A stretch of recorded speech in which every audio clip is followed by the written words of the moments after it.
Amém, meu irmão? Vamos continuar conhecendo o plano de Deus, o que acontece, como que eu posso identificar se eu estou vivendo o plano de Deus na minha vida ou se eu estou vivendo um plano meu para a minha própria vida. José teve um sonho, né? Apesar de ter começado todo errado, Deus era com José, porque José não murmurava, José não questionava, José não arranjava culpado para aquela situação. José, vamos falar assim, ele foi vivendo a vida dele de boa, ele foi vivendo, ele sabia que Deus era com ele sabia que Deus tinha um plano para a vida dele, ele estava inclinado e disposto a se render e a viver o plano de Deus para a vida dele. E Deus, ele espera que eu e você sejamos assim, né? Maleáveis, flexíveis, para suportar todas as adversidades, tendo no coração a certeza e a convicção de que Deus é conosco, de que Deus é suficientemente poderoso para cumprir o que Ele falou a meu respeito e em favor da minha vida. José começou sendo vendido, ele depois foi para casa para a casa de Potifar, vivendo como escravo. Deus o abençoou. Potifar viu Deus na vida dele. Isso é uma característica de um homem de Deus, de uma mulher de Deus, que estão vivendo o plano do Senhor. Não importa a posição que você ocupe hoje, meu irmão, você precisa permitir que Deus te use, que Deus manifeste através da sua vida de maneira que as outras pessoas vejam Deus em você e através de você. Esse texto continua dizendo aqui no capítulo 39 de Gênesis, que José era um rapaz bonito e a mulher de Potifar quis se deitar com ele, e ele falou: de forma alguma, não faço isso de jeito nenhum, nem por causa do meu patrão e muito menos por causa de Deus. E aí ela pegou um dia, estava sozinha com ele em casa e o agarrou, e ele saiu correndo e ela ficou com as roupas dele na mão. E aí ela pegou e inverteu a situação, falou para o marido dela, falou para as pessoas que ele tinha intentado contra ela, e ela gritou com ele, ele fugiu, e a prova disso era que ela estava com as roupas dele na mão dela. Qual foi a consequência disso? Um homem que tinha um chamado de Deus, que estava vivendo o plano de Deus, que estava vivendo como escravo. É aquela pergunta, tem jeito de piorar? Tem. De escravo ele passou a ser prisioneiro. E é interessante aqui no capítulo 39, versículo 20, e o Senhor de José o tomou e o lançou no cárcere, no lugar onde os presos do rei estavam encarcerados, e ali ele ficou na prisão. Versículo 21, o Senhor, porém, era com José, e ele lhe foi benigno e lhe deu mercê perante o carcereiro, o qual confiou às mãos de José todos os presos que estavam no cárcere, e ele fazia tudo quanto devia fazer. Versículo 23, e nenhum cuidado tinha o carcereiro de todas as coisas que estavam nas mãos de José, porquanto o Senhor era com ele. E tudo que o José fazia, o Senhor o prosperava. Meu irmão, como escravo, Deus era com José e José prosperou. Agora piorou. Agora José, ele é um prisioneiro, mas como prisioneiro, Deus era com José e Deus o prosperou. Você entende que quando você e eu estamos vivendo um chamado, um projeto de Deus, as coisas vão dando certo aonde quer que nós estejamos, aonde nós colocamos a planta dos pés, aonde nós colocamos a mão, aonde nós agimos, aonde nós fazemos, aonde nós produzimos, Deus é conosco. Eu conheço pessoas que, uma coisa, como eu falo, é diferente, uma coisa é você ter fé e a outra coisa é você ser teimoso. Fé, você tem fé em Deus, você tem fé na palavra, você crê no projeto de Deus. Teimosia, você crê em você acredita no teu braço e você tem o seu projeto e teima e a cabeça dura e é isso que eu vou fazer e não dá certo. Você está vivendo o plano de Deus? Será que isso daqui já demonstrou, já respondeu para você algumas perguntas? Será que eu estou vivendo? Será que eu não estou? Quem está vivendo, Deus é com ele, aonde quer que ele estiver, e as coisas vão caminhando. Se é como escravo, Deus prospera. Se é como funcionário, Deus prospera. Se é como ajudante do auxiliar, Deus prospera. E outra coisa, as pessoas veem Deus agindo na sua vida. As pessoas veem que Deus, ele está com você. Continuando aqui, né, o texto é longo, no capítulo 40 fala que tiveram dois funcionários do rei, o copeiro e o padeiro. e os dois tiveram um sonho, eles tinham sido afastados da função deles, e os dois foram parar na cadeia, os dois tiveram um sonho, eles contaram o sonho para José, e José interpretou o sonho dos dois.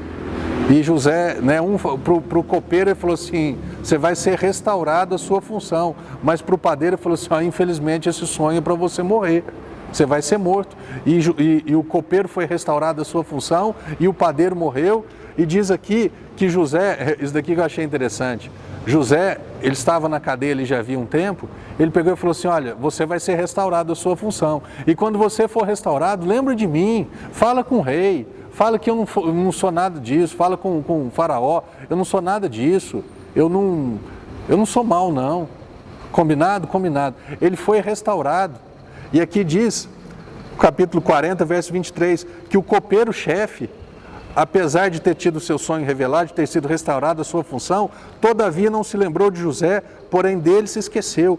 Capítulo 41 diz assim, ó, passados 2 anos completos. Sabe o que eu entendo com isso? Que José, de alguma forma ali, ele quis abreviar o tempo, ele quis fazer com que, olha, Deus, deixa eu dar uma ajudinha, eu estou meio cansado, apesar de não ter nenhuma citação, eu entendo que José quis dar uma ajuda para Deus, ou quis dar eu quero sair dessa condição de prisioneiro aqui. Apesar de eu ser o guarda da prisão, né, ser o responsável pelos prisioneiros, eu estou cansado, eu não mereço. E ele quis dar, Deus, e é interessante que passaram-se 2 anos inteiros. E esse copeiro-chefe não se lembrou da revelação que José tinha dado do sonho dele. E aí o que aconteceu? O que eu entendo com isso, meu irmão? Deus não precisa da minha ajuda, Deus não precisa de orientação minha. Se é para ficar um tempo nessa função, se é para ficar um tempo meio que esquecido, fique dando glória a Deus, Deus, eu sei em quem eu tenho crido, eu sei que o Senhor é fiel, eu sei que o Senhor não esqueceu de mim, eu sei que eu estou na função mais baixo dessa empresa, mas o Senhor tem um plano na minha vida, o Senhor tem um projeto para a minha vida. Deus não precisa de ajuda, amém, meu irmão? 2 anos depois, o próprio faraó teve 2 sonhos com as vacas gordas e as espigas de milho, né, robustas, e sonho com vacas magras e espinhas ressecadas que não tinham fruto. E aí o copeiro-chefe falou assim, rapaz, faraó, quando eu estava na cadeia, eu tive um sonho, e tinha um homem lá, um judeu, ele conhece Deus, e ele interpretou o meu sonho, do jeito que ele falou aconteceu, do jeito que ele falou para o padeiro aconteceu. O faraó falou assim, chama esse moço para cá.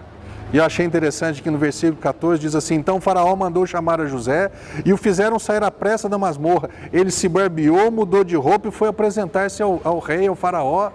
Esse dia eu estava falando aqui na igreja, falei assim, acho que se fosse comigo, chegasse assim, olha, ô Marcelo, o faraó, ele teve um sonho, ele queria falar com você, ele está preocupado, ele está perturbado, ele não dorme mais por causa desse sonho. Eu falei assim, faraó, você que se exploda, eu não estou nem aí com você, pode viver atormentado. Eu não vou revelar sonho nenhum de ninguém, não. Será que você não faria o mesmo? Você que vai para lá, moço. Deixa eu aqui, eu estou aqui ralando faz 2 anos. Estou aqui como prisioneiro. Olha o coração de José. Ele se barbeou, mudou de roupa, ele chegou lá diante do rei e falou assim, e aí, o que aconteceu? Eu estou aqui para te servir. Aí ele pega e fala assim,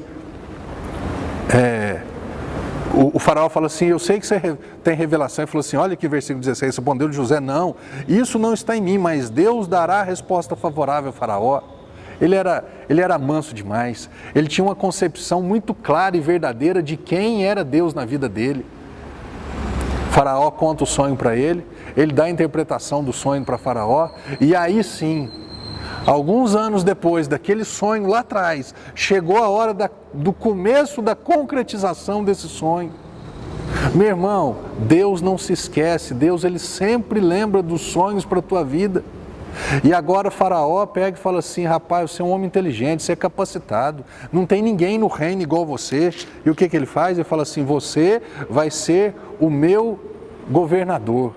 Acima de você só vai ter eu, e abaixo de você, e você vai mandar em todo o estado do Egito, você vai ser o governador do Egito. E Deus dá uma estratégia para José, que durante os 7 anos de vacas gordas, né, eles iam juntar em celeiros, iam recolher o mantimento, e depois dos 7 anos de vacas magras, eles iam vender e eles passariam por aquele tempo, aquele período de 7 anos de seca extrema, de fome, de escassez. E esse texto aqui continua dizendo, né? Aí como é que termina toda essa história? Os irmãos de José voltam e tem a reconciliação, e José, deixa eu achar aqui, ele tem um entendimento muito legal, que ele fala assim, aqui no capítulo 45, quando ele se dá a conhecer os seus filhos, ele fala assim, ó, agora, pois, não vos entristeçais, nem vos irriteis contra vós mesmos, por haverdes me vendido, porque para a conservação da vida é que Deus me enviou adiante de vós. E é nesse ponto aqui que eu quero falar para nós terminarmos. José tinha um coração manso, tinha um coração sem mágoa dos seus irmãos. Ele é restaurado, toda a sua família é restaurada, o seu pai, toda aquela alegria. Ele fala assim, não tem nada contra vocês. Eu entendo que tudo foi plano e foi permitido por Deus. Para quê? Para a conservação da vida. Para a conservação de muita gente. Sabe o que Deus tem? Sabe o que é o plano de Deus para a minha vida? É que através da minha vida muitas pessoas sejam abençoadas e conservadas. Sabe qual que é o plano final para a tua vida? O plano grandioso para a tua vida é que muitas pessoas sejam abençoadas e conservadas.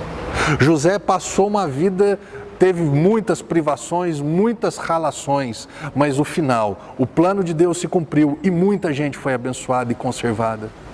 Não importa o que você esteja vivendo hoje, dê fruto onde você está. Permita que Deus abençoe, Deus manifeste na tua vida onde você está.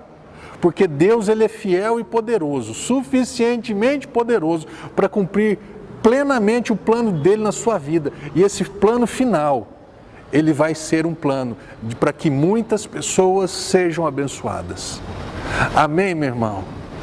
Meu desejo é que você descubra, pela oração em línguas, pela leitura da palavra, pela intimidade com Deus. Deus, o que você tem para a minha vida? Qual que é o teu sonho, qual que é o teu plano para a minha vida? Porque eu quero viver os teus planos, eu não quero viver os meus planos. Amém, meu irmão? Que Deus seja louvado em sua vida. Eu quero te ver aqui na igreja qualquer hora dessa, para nós termos comunhão com esse Deus maravilhoso. Em nome de Jesus, amém.